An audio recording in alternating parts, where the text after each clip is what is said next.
আসসালামু আলাইকুম। এই যে আপনারা দেখতে পাচ্ছেন, এই মহাশয় হচ্ছে জমিদারের নাতি। সে এই গাছের পাতা খায় আর এই গাছের নিচেই শুয়ে থাকে। আর উনি স্পাইডারম্যান হতে চেয়েছিল, কিন্তু ভুলে খরগোশ হয়ে গেছে। এটা আমাদের নতুন হাঁস মুরগি পালার ক্ষোভ।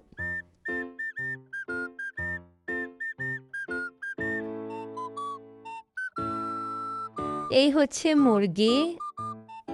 এখানে বেশ কিছু মুরগি আছে। মুরগির পালকগুলো দেখতে কত সুন্দর।